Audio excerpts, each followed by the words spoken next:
यो रुकुम जिल्लाको आठबिसकोट नगरपालिकाका वडाहरूमा भूकम्प पीडितहरू धेरै छन्, क्षति पनि धेरै भयो हो।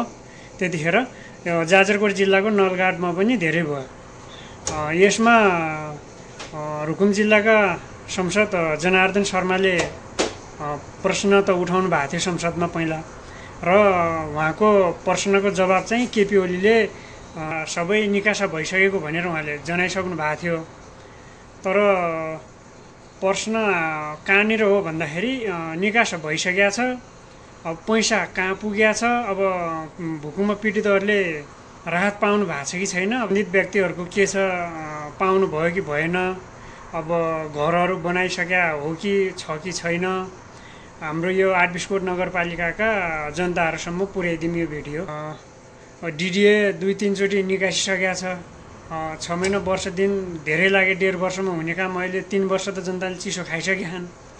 घरकै आशमा 3 वर्ष चिसो खाए, अब हुने केही रहन्छ त।